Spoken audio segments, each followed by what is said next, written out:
folks, it's October and we all know what that means. So for the remainder of this month, get ready for Halloween themed videos here in my channel.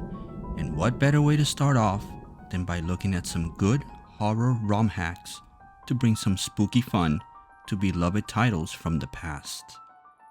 Let's get right to it. First up, the Super Mario World is still considered to be one of the best side-scrolling platformers ever, even after all these years. It is a testament to the geniuses that developed this gem. So it's no surprise that the ROM hack community has created tons and tons of ROM hacks for it. Horror packs are no exception. The is a hack that plays a bit like PT, having you play the levels over and over with minimal changes that slowly unravel the more you play. The story is a disturbing trip down a darkened road, utilizing many disturbing images and jump scares, but it does have a few different endings and one of the most disturbing depictions of what seems to be Princess Peach. Deciphering very cryptic messages is just one way to approach the gameplay here, and certain actions need to be taken to get to different portions of the forest and unlocking different endings, which is why I compare it to PT in terms of its style in presenting its story. This fan-based game is also known as Coronation Day and is one of the more popular horror hacks among the Super Mario World community that is not afraid to tackle its subject matter with haunting imagery and a strange yet puzzling story. But if you want a more simple take on horror and shorter gameplay that is nightmare-inducing, look no further than Super Mario.exe. This disturbing fan-made game also goes by many other names in the hacking community, and while technically it isn't a ROM hack, its content and gameplay style certainly fits well into this Halloween-themed video. You usually play as Luigi, but some ports have you playing as Mario. However, regardless of which version or port of the game you choose, you will end up at a point in the level where you meet this strange and eerie entity, Evil Mario, but is better known in the horror community as MX, and sometimes even goes by the name of Crimson Hunter, depending on the version that you play. You know what? Don't ask, I'm just reading off the websites and forums. Just go with it.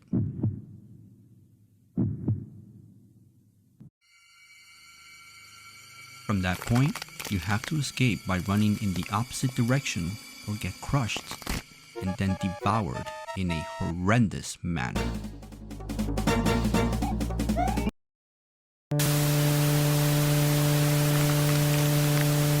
This is a brutal scene that you will see over and over again as you slowly realize the futility of it all. The story behind this game is that back in 1985, MX, the evil entity, owned a copy of Super Mario Bros. That somehow ended up in the hands of an 8-year-old named Lucas. This kid played this copy of the game and he beat it. However, something else happened. MX somehow contacted Lucas, and the kid soon died of a seizure. MX took this opportunity to capture Lucas' soul and trap it in the game inside the body of Luigi. MX then made Lucas immortal in the game, allowing him to die at the hands of MX over and over again for eternity. If you read up more on MX, the details on his character and his overall goals and ambitions become quite disturbing and very detailed and graphic. It's a rabbit hole that I do not want to get into, but do check it out if this is something that interests you. Now you can't say that there isn't something for you out there when it comes to Mario hacks. But what if we crossed two legendary franchises into one?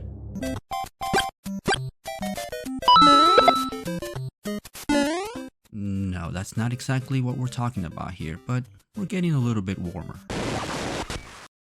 Castlevania takes the Castlevania formula and blends it with gameplay from Super Mario to create one of the most interesting hacks out there.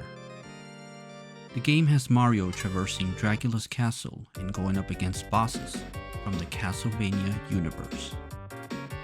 The levels were specifically created for this game to emphasize the platforming gameplay that Mario games bring to the table.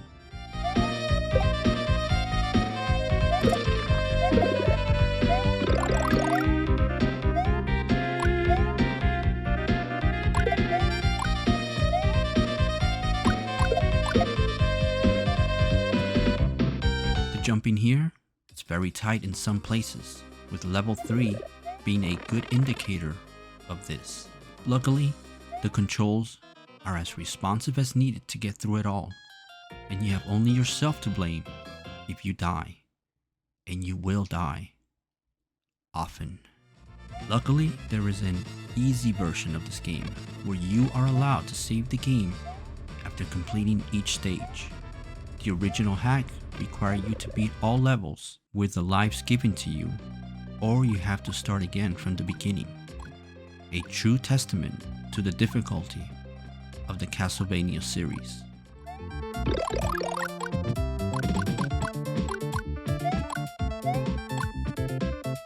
The music on this hack are great. Slight modifications to many Castlevania tunes from across the series to accompany the gameplay. If you want a good challenge and a nice game that ties to the month of Halloween, minus the disturbing imagery from the titles that I just mentioned before, Castlevania might be one of the best out there. But I have one more Mario hack title that I want to point out. Maniero Spettrale, which translates to Spooky Matter. This is another title that has you playing as Luigi exploring a huge mansion that has a Metroid-like design.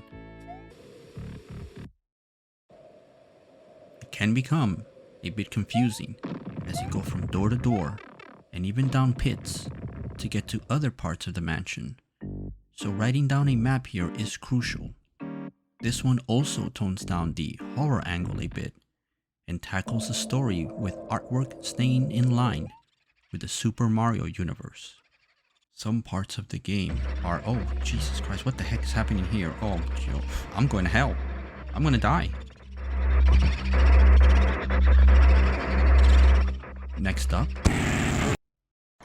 Metroid Spooky Mission.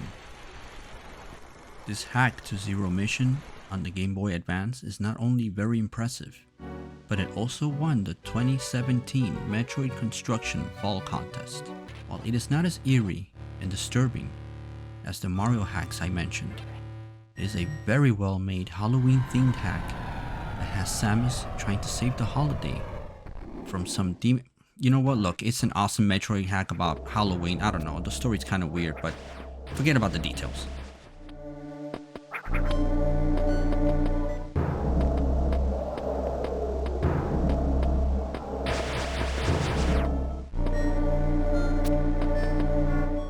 So if you can get your hands on this title, go play it, because it's really well made.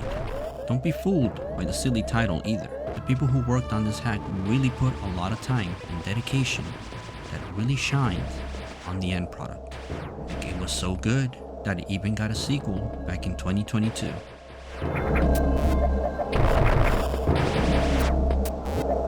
Now let's move on to the Sonic franchise.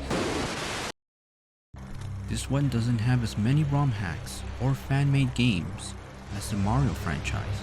Once you start going down the Sonic community rabbit hole at 3 AM in the morning, you feel like turning back, but you can't. And again, I'm not even talking about the horror community. This is just regular Sonic fan art.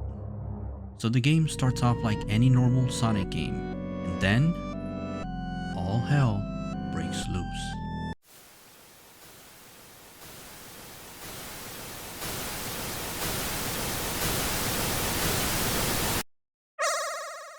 Hello. Do you want to play with me?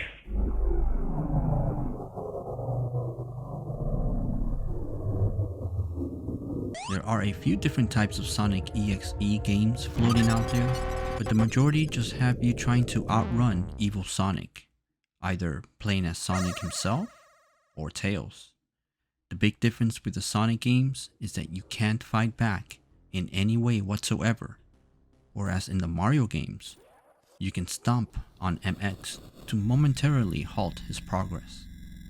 I find the Sonic games to be more straightforward than the Mario games, whether I am talking about ROM hacks or the fan-made games. But you can't deny that there is a real creepy factor and vibe here that is ripe for the Halloween season, or 3 a.m., or during thunderstorms, or the Oscars. Finally, what if we took Doom, the father of 3D style first-person shooter games, and combined it with one of my favorite horror games on the 16-bit generation?